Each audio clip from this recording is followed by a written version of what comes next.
L'interview politique d'Europe 1, Jean-Pierre Elkabbach, vous recevez ce matin Brice Lalonde, ancien ministre de l'Environnement. C'est à vous, messieurs. Heureux de vous revoir, Brice Lalonde. Soyez le bienvenu. Bonjour. Bonjour. Voilà, on redoutait la pagaille. En ce moment, c'est la confusion, une certaine confusion qui a lieu avec une décision prise avec 48 heures d'avance. Un tel désordre était prévisible. Mais c'était utile comme décision? Oui, c'est utile, mais c'est insuffisant. Et en réalité, c'est pas parce qu'une voiture a une plaque paire ou une plaque impaire qu'elle est plus ou moins polluante. Et ceci pour dire que, au fond, ce qui manque dans nos gouvernements, c'est la continuité. Parce qu'il avait été prévu par le Grenelle de l'environnement que l'on crée des zones prioritaires pour lutter contre la pollution. Et à ce moment-là, on avait décidé, alors je ne sais pas où c'en est, que les voitures seraient numérotées de 1 à 5 selon leur degré de pollution et que les plus polluantes seraient interdites à la circulation en cas de pic. Et puis ça s'est arrêté parce qu'ensuite le gouvernement a dit « Ah bah le Grenelle, c'est pas nous, c'est les autres, donc on va créer quelque chose d'autre ». Madame Bateau a dit « On va faire un plan avec 38 mesures ». Et puis ensuite, comme M. Martin est arrivé, je ne sais plus où on en est.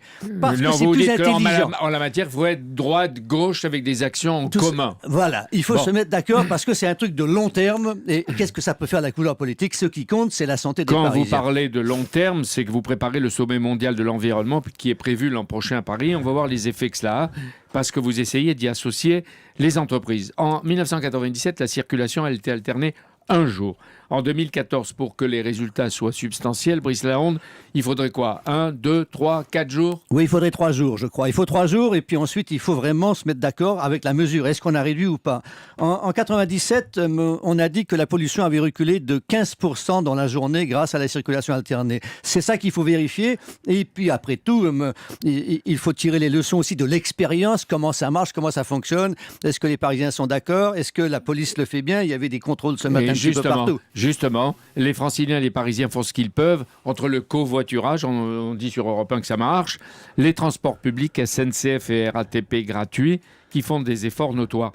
Est-ce qu'on ne peut pas imaginer une baisse des tarifs, même si c'est coûteux peut-être pour l'État, SNCF et RATP, plus constant, permanent? Il faut certainement améliorer sans cesse l'offre de transport en commun.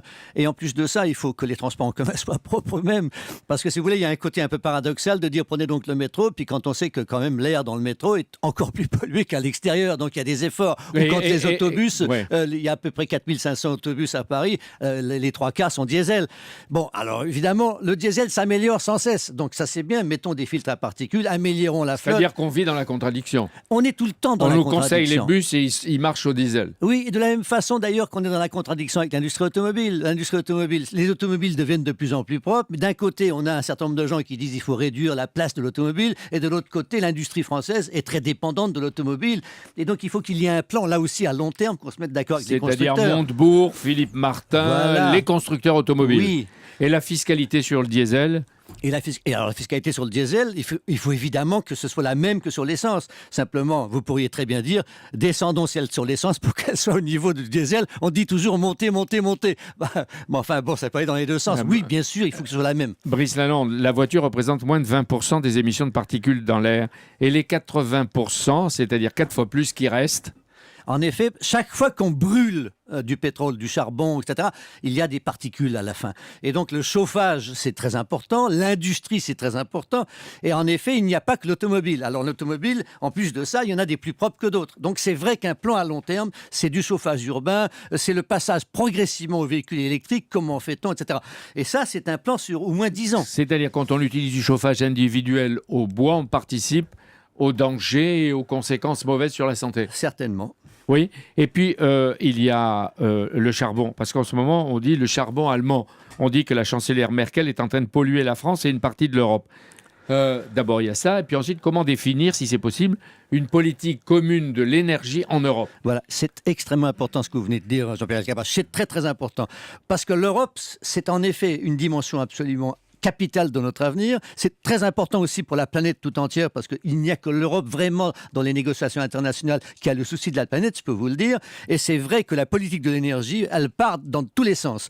D'un côté, les Allemands veulent plus de nucléaire, de l'autre côté, la France a 80% de nucléaire, etc. Et donc, on a absolument besoin d'une politique commune.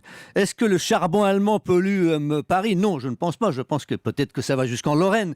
Mais c'est vrai que l'avenir de l'Europe est lié aussi à la définition d'une politique politique commune de l'énergie. Et si on réduisait le nucléaire en France, est-ce qu'il y aurait un développement des risques de pollution? Est-ce qu'on aurait des journées comme aujourd'hui avec des pics multipliés par je ne sais combien? Le pire pollueur, c'est le charbon.